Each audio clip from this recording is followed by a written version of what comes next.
Welcome to the Artist Academy podcast, a place where we focus on the business side of art to help you attract more customers, increase profits, and ultimately live a life of creativity and financial freedom.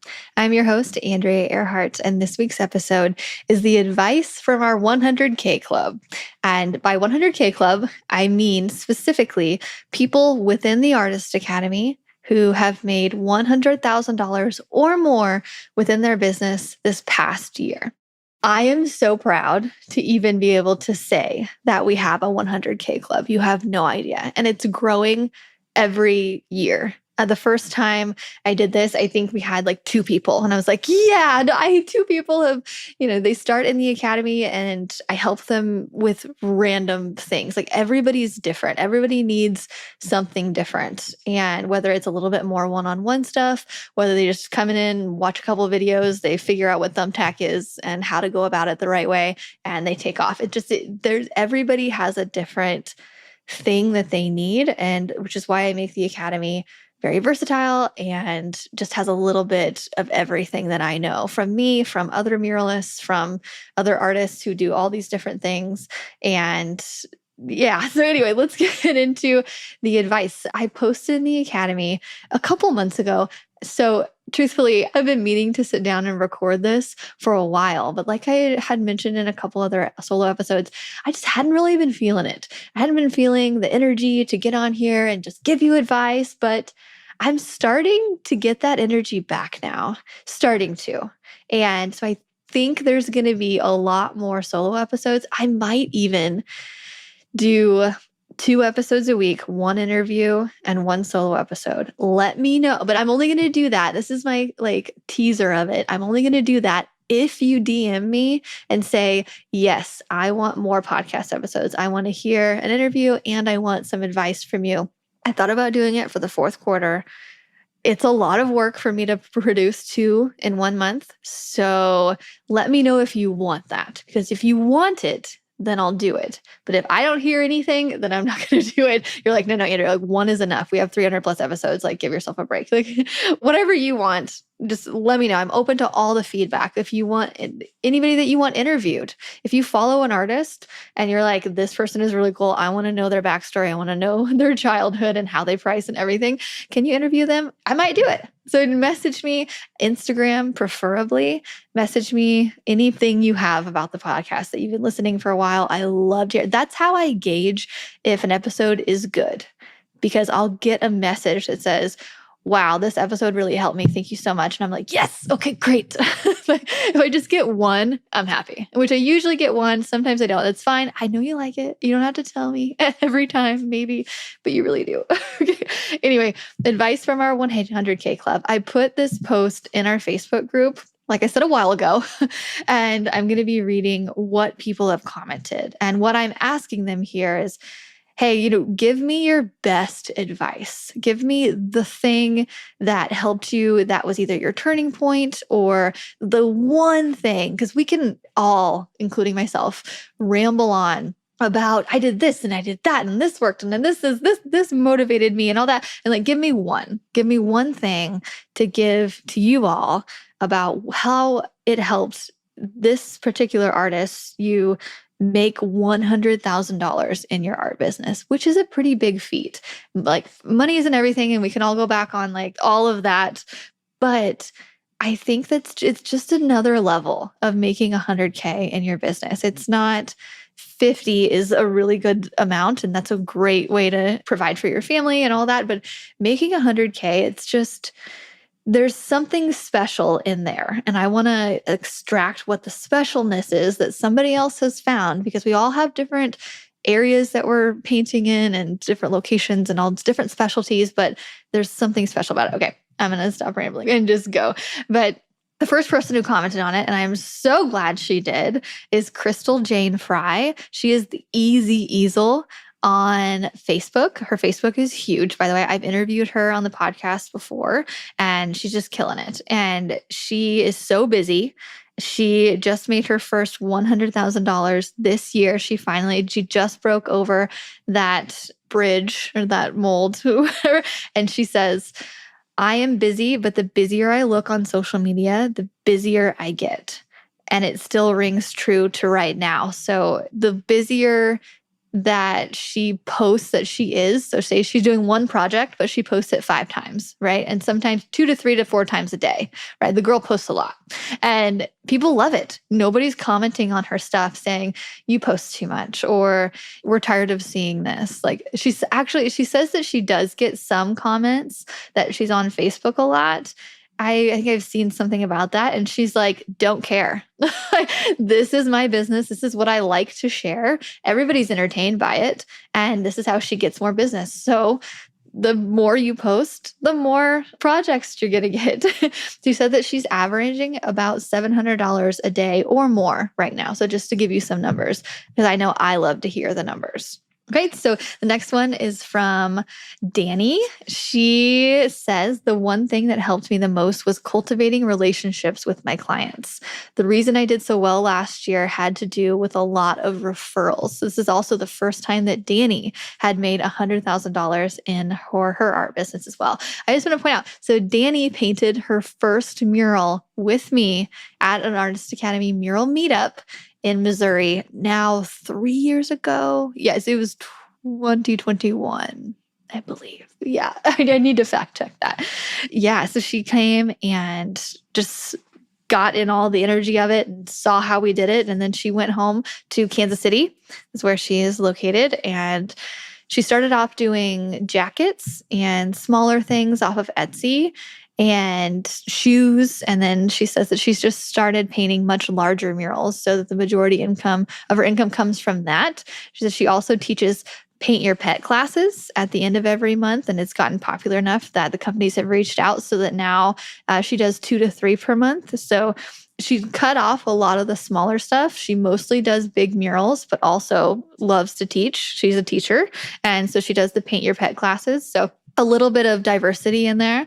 But yeah, she is just killing it. She had a couple really big clients, so that helped. And so just making sure that those clients were really happy.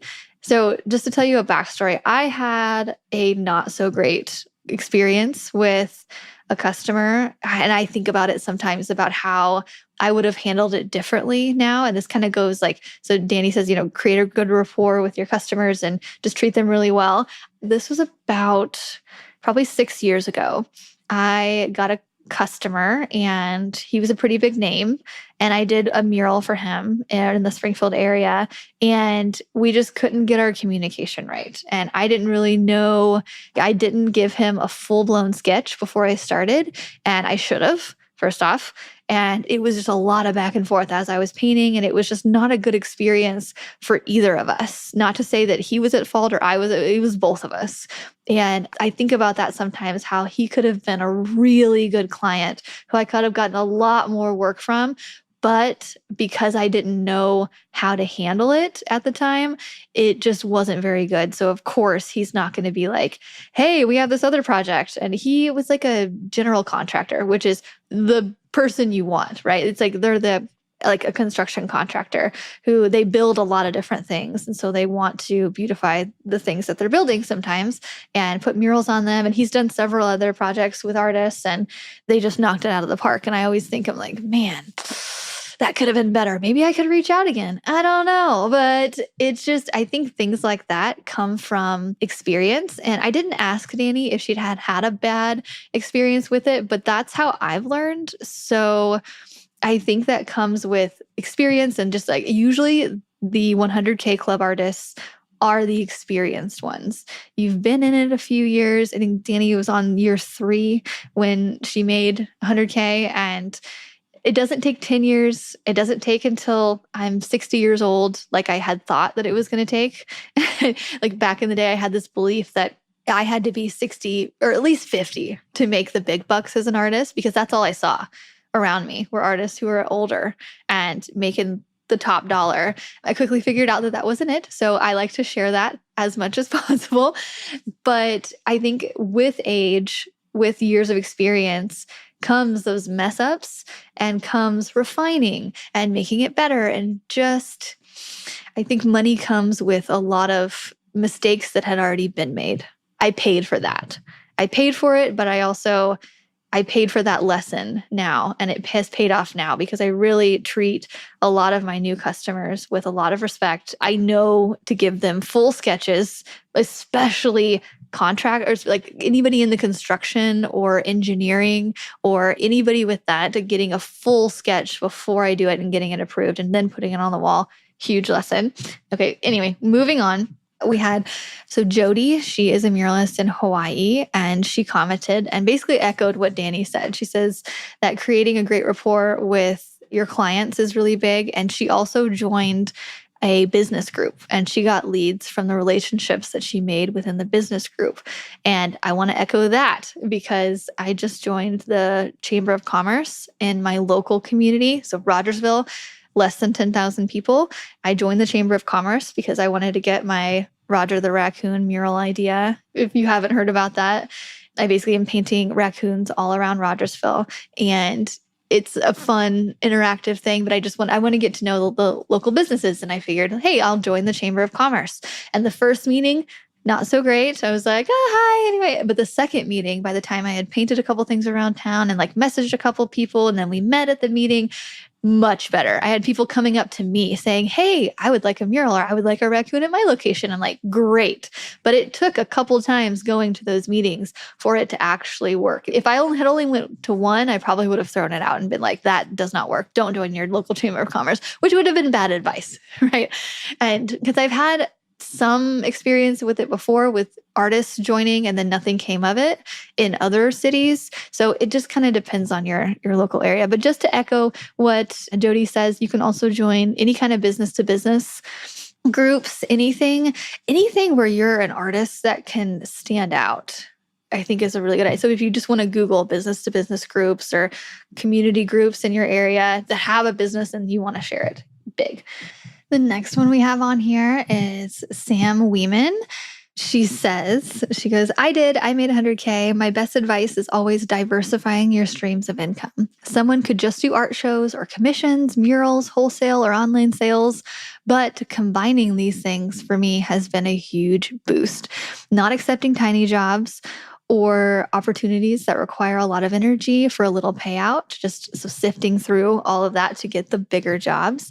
I've narrowed down doing only my best events and best art shows. So just to comment, she's done a lot of art shows and she's figured out which ones are the best ones. Again, it's an experience thing, and she just focuses on those. And only doing mural jobs that are passion projects that I really love. I don't love doing murals because of the physical work. I don't blame her. But if the job excites me and it's worth it, then I can complete it super fast. Last month, I almost did a $10,000 mural within a week. That's awesome. I do wholesale and online orders with my husband's help. He's more efficient at tasks than I am and enjoys helping me. She says, my biggest goal has been to travel and enjoy my own leisurely time more and work a little bit less. I recently have taken on free diving and spent a lot of time training and doing that. My old workaholic self wouldn't have let me focus on self-care so much. So it's been nice to have newly found freedoms while continuing to increase my money that I make without guilt. Ooh, big one. Yeah. I was talking to Samm a while ago about she went to Africa and then she went to Asia, and she's doing the thing. She's doing the travels. And so she's very much an unapologetic vegan and will shout it to the world. And so she does these vegan trips, and it's very specific to what she loves. I love that she's very unapologetic. Again, I'm just going to say that again because she has a very certain style that she likes. And so she only does that. And she has certain things that she likes to do. So she only does that. She doesn't water herself down to go and do all of these other things. She's figured out, this is me. This is what I want. This is what I'm going to do, and does it, which I love. I think we all in the beginning, there's a fine line between trying everything and just doing everything because you think that you have to, or just to please everybody. And I think experience comes with being able to shut those other doors of, okay, I've tried that, I don't like it, like, I'm not going to do it. And so as you work up, and I think the more you do that, the more you make as well, because then the more you niche down, the more you're doing stuff you like, which then you post about it more. I just did a logo the other day and it just wasn't really fun. So I actually haven't even posted about it at all because I didn't really like it. So taking that, like if we only take on the jobs that we like or even just kind of like a little bit more, not the jobs that we don't like that are super boring, I think it'll get us more jobs because the ones that I really do like, I'm posting about it, I'm shouting it to the world, and then I'm getting more jobs just like it. It's just there's a domino effect of that. And Samm is a really good example. Yeah. So Hibaaq commented, and I specifically knew because I knew that Hibaaq, she was going for 200K this year. And so I commented and I specifically was like, Hibaaq, did you make 200K this year? And I'm so proud to say that she did. Isn't that the most amazing thing? So she is our first 200K Artist Academy Club member. She surpassed me. I have not done that yet. I'm hoping to at the end of the year. And it's so cool. So she lives in Minnesota, and she says that my biggest asset and why I can charge so much per project, average 15K per project, mind you, is because I'm known for a certain style and no one else in my area does it the same. I'm also very concerned with giving each client a very unique experience and design. I ask all the questions I can and I treat customers really well. Business owners know other business owners and their referrals are worth a lot. 100% of my business is from referrals. So she doesn't do much social media at all. I know this because I tried to give her a shout out last year and I was like, hey, send me over some photos and videos and content. And she's like, I mostly spend my time painting and I don't really take a lot. And there was hardly anything. And so she doesn't post a lot on social media. I'd say go follow her for inspiration, but she's just not big on it. And I think some artists, most of us aren't. And so she's saying that if you focus on treating your customers really well, like we had talked about before, and having your certain style really honed in really well, then you can not focus on social media as much. She said, if I do my best work and I'm kind to my clients, I guarantee they will tell their friends and someone else hits me up for a mural after that. She says, I will say that I need to diversify my streams of income, but hyper-focusing on my local market was key for me in the first years of my business. Social media was not a concern for me because my money is made locally. You can't focus on everyone and do quite as well. Getting known locally first and then expanding is her advice. She says, I find that to be the most sustainable option and requires the least amount of outreach. This year, I'll be focusing more on outreach and learning more skills like maybe woodworking to set myself up to make 500K next year. Whoa. Whoa.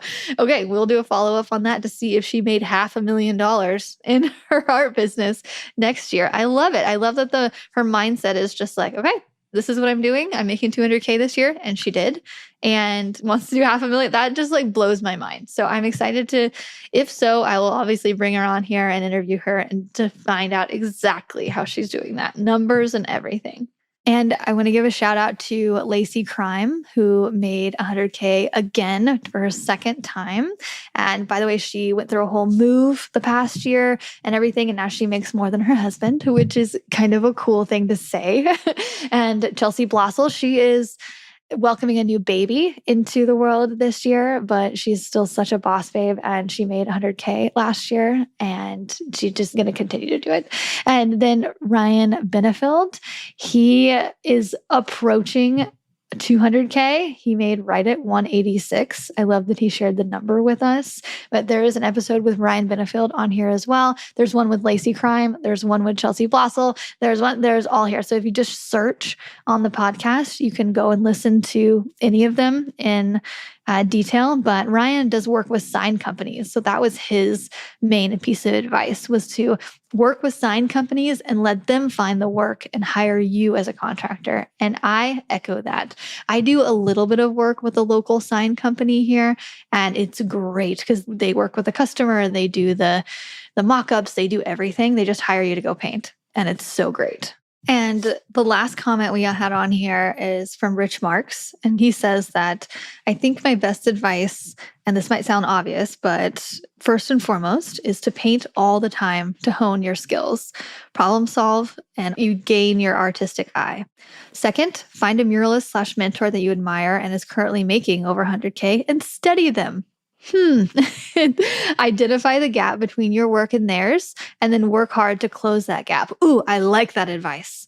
Oh, yeah, because that's what we do, right? We find our idols, and you're like, oh, I want to do that. Like, find what's the difference. What's the difference between what I'm doing and what he's doing?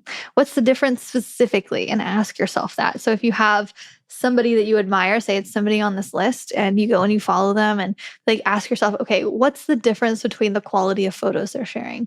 What's the difference between their painting skills and mine? And then close the gap. Ooh, that's good. Not to compare yourself and like give yourself anxiety that you're not worth as much, all of that. Try not to do that. But just, Rich Marks is somebody who has done this. He saw the gap between him and I'm sure an artist that he looked up to, and he closed that gap. And now he's making solid six figures most years, I'd say, if not every year. And I'm not sure for how long he's been doing that, but I'm going to guess it's for a while. He's a very seasoned artist. He says the third is to create, create, create. This will lead to confidence, and confidence will make you a better painter. And the client will pick up on your confidence as well. Ooh, that's huge. This is a long game, and there's no one way to get there. That's the beauty of what we do.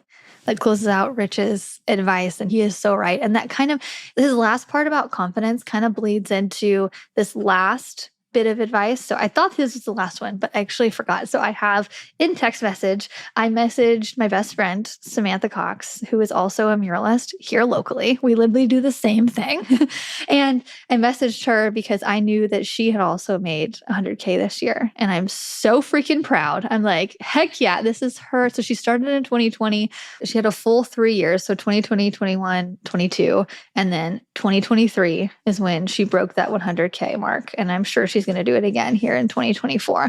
And that's kind of a theme, right? Like Dani did it and a couple others. And it doesn't take that long if you have a little bit of help.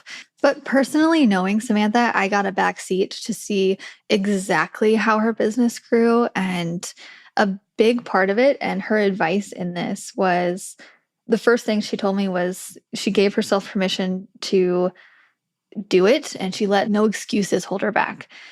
And for her, it was really all about mindset, because I was giving her all the tools. I was showing her exactly what to do. We even pose the same way in photos. Like we wear the same thing. It's like people get us mixed up quite a bit because she kind of mirrored my mural business into how she promoted it, because that's what worked.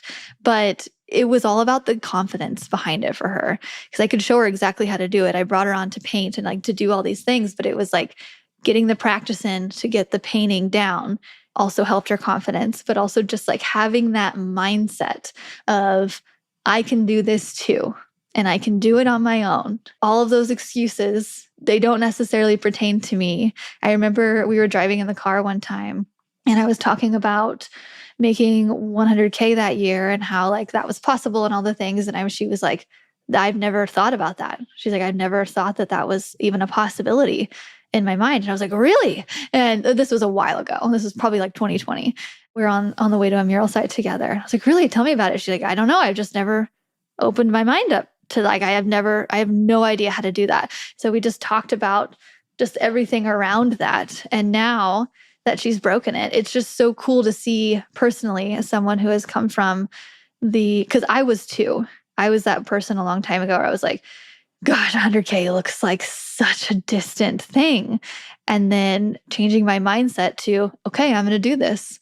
And then you figure it out. And a lot of it's through, listening to podcasts for motivation, getting tips from other artists, really looking at other people's businesses and think, okay, I can do that too.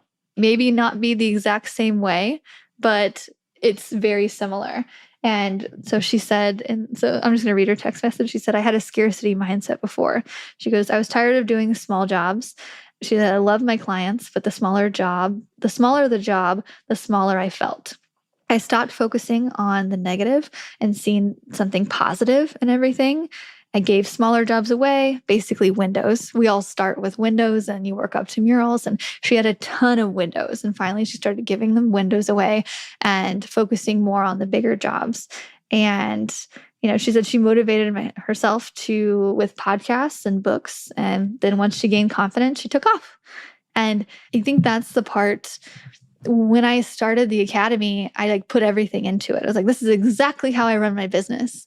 But then people I would get so much pushback because the mind wasn't there. Somebody's like, oh yeah, you did this because somehow you're special, or somehow you're more outgoing than me, or you didn't come from the same place as me, or I have.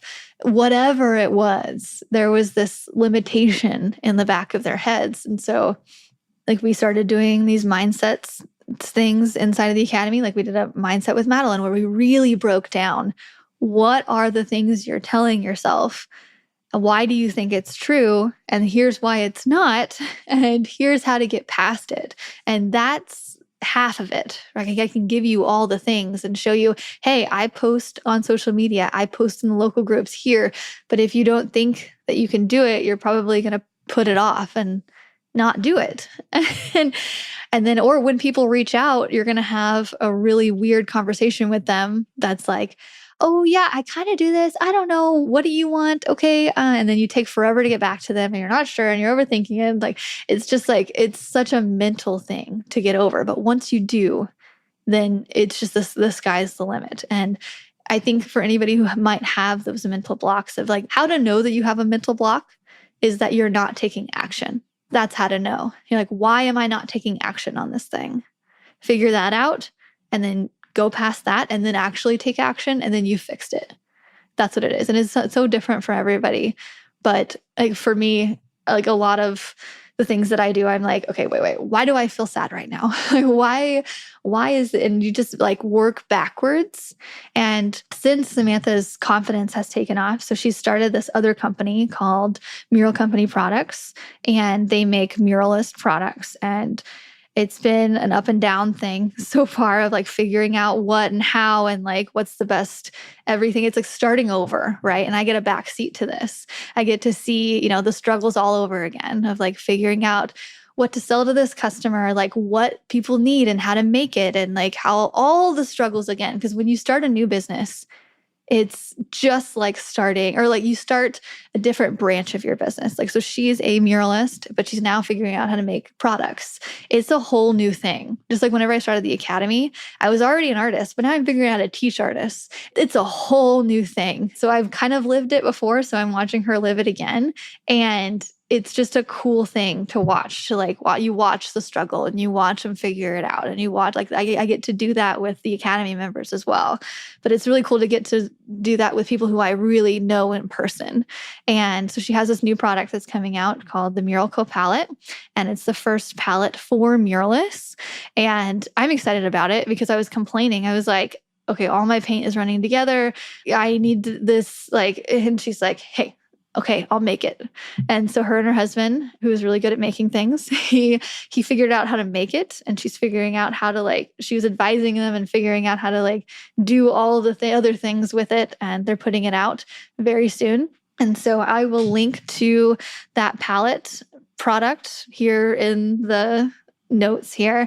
And if you would like to get a muralist palette, so it's really great because I usually use like a turkey pan, right? Like it's very light. And like the pan that you like bake turkeys in, and it's really light, but I pour some paint in there and everything runs together because I'm holding it. And like anytime I tilt, it like everything runs together and I'm like, gah. So they've made this palette with cups on each end to where you can put the paint in there. It doesn't run together and then you can mix in the middle. It's kind of hard to explain, but you get the idea of it. But if you go to this link, you can be put on the list to get the pre-order whenever it comes out. Brand new, nothing's ever like this, but starting anything new is really hard. This podcast, everything. And starting a mural company or a mural business and any kind of art business is so hard, but it is so worth it.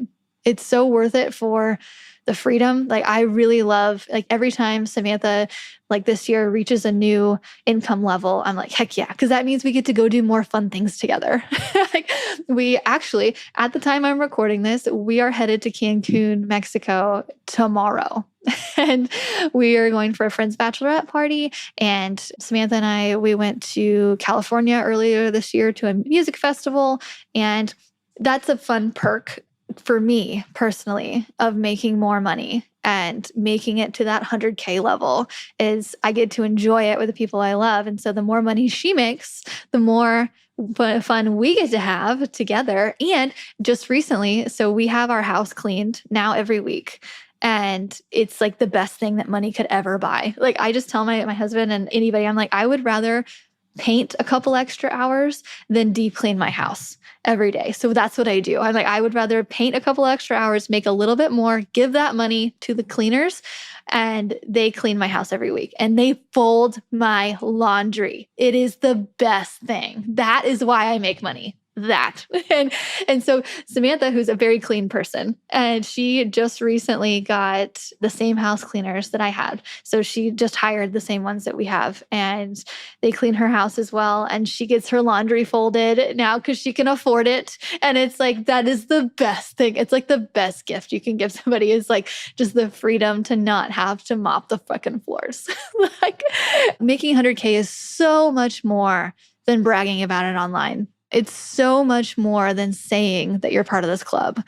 It's having that financial freedom to, that way I don't have to worry about cleaning. I can just hang out with my toddler, or I don't have to worry about money as much. I can book the flight to Cancun. Like it's things like that. It's like, I mean, I'm very far off from buying a yacht. Like don't even, it's not quite like that, but it's things like that getting to do all these things or buy the things, but also not have that mental load on me of having to make rent that month or having to pay this and that, or if something happens. Because I will tell you, so I'll do a whole nother episode on this about how the freedom that money has given me. But I took up gardening, and I'm like, you think that like growing your own vegetables would save money? It doesn't.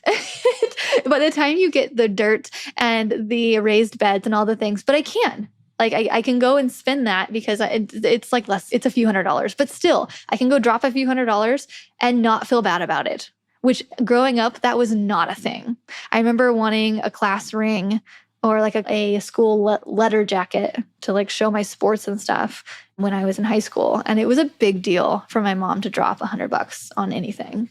It was a big deal. And I felt the weight of it in my soul, like felt it. And I was like, oh, like it just, and so now to be able to be like, I really want to take up gardening. It gives me so much joy, and be able to spend a few $100s on just things to get it started and not even think about it. Like not even be like, oh no, like it's so great. And actually recently our dog just tore her ACL, not just one ACL, both ACLs.